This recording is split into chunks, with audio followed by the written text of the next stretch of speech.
আসসালামু আলাইকুম সবাইকে। আজকে আমি আপনাদের সবাইকে নিয়ে একটি সুইসাইড হওয়া বাসার মধ্যে যাচ্ছি। 2019 সালে সেই বাসাটার মধ্যে একটা মেয়ে তার মা বাবার উপরে রাগ করে সুইসাইড করে।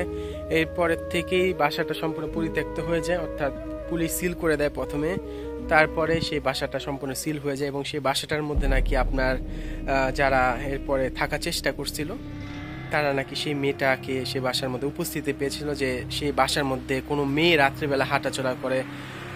তারপরে থেকে সেই বাসাটা সম্পূর্ণ পরিত্যক্ত করে দেওয়া হয়। আর সেই বাসার মধ্যে আজকে আমি আপনাদের সবাইকে নিয়ে আসছি। এই দেখেন সেই বাসাটা পরিত্যক্তভাবে পড়ে আছে। এই বাসাটা সম্পূর্ণ বাসাটা, এই বাসার নিচেই দেখেন সেই বাসার আসবাবপত্রগুলো এভাবে পড়ে আছে। কি কি পড়ে আছে? এই যে একটা লাকেজ পড়ে আছে, ভালো ভরা লাগতেছে আমার কাছে। এটা কি খুলবো? খোলা খুশি হবে? ওরে ভাই, এটা কিন্তু আরেকটা লাগেজ।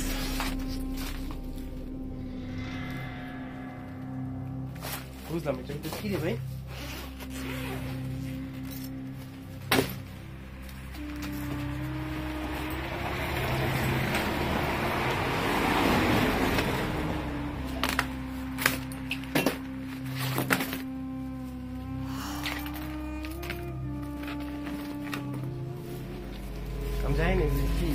অনেক কিছুই পড়ে আছে দেখেন,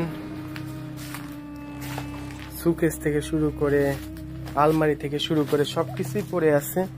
চেয়ার থেকে শুরু করে জুতা থেকে শুরু করে সবকিছুই এই বাসার সবকিছুই পড়ে আছে এভাবেই। আচ্ছা, আমি ট্রাই করি একটু দেখি এই বাসাটার মধ্যে কোনোভাবে ঢুকা যায় কিনা। আমি যতটুকু শুনছি এটা সম্পূর্ণ সিল করে দিছে, আর এই বাসার মধ্যে ঢুকার কোনো ব্যবস্থা নাই। এই দেখেন, না, বন্ধ করে দিছে, বন্ধ। ব্রিফ মানে চিঠির বাক্সটা পর্যন্ত পরিত্যক্ত হয়ে শেষ। জানলাগুলি দেখেন, স্টোর রুম ভিতরের কি অবস্থা হয়ে পড়ে আছে।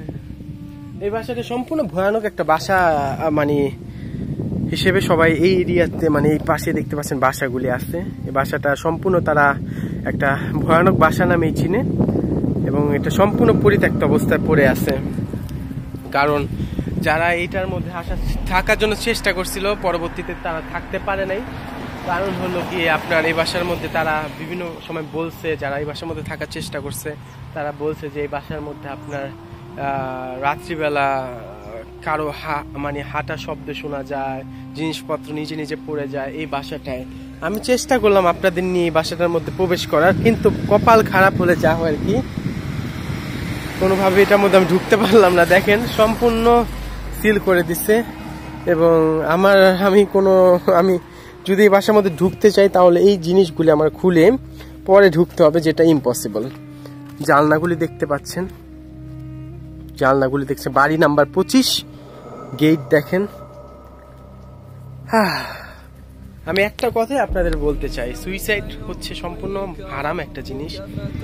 মহান আল্লাহ তাআলা সকল গুনাহকারীকে মাফ করবেন, শুধুমাত্র একমাত্র শিরক যারা করে আর যারা আপনার এরকম আত্মহত্যা সুইসাইড করে, এদের ব্যতীত সকল মানুষ একদিন না একদিন বেহেশতে যাবে।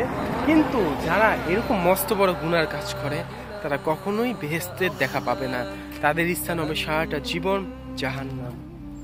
কি সুন্দর একটা বাড়ি, কি সুন্দর একটা বাড়ি এভাবেই পড়ে আছে 2019 সাল থেকে, 19 মার্চ মাস থেকে এভাবেই পরিত্যক্ত অবস্থায়। খারাপ লাগলো দেখে। দয়া করে সবাই সুইসাইডকে না বলবেন। আল্লাহ হাফেজ, আসসালামু আলাইকুম। তাহলে চলে যাচ্ছি, পারলাম না ঢুকতে, আপনারা নিজের চোখে দেখলেন। আল্লাহ হাফেজ, আসসালামু আলাইকুম।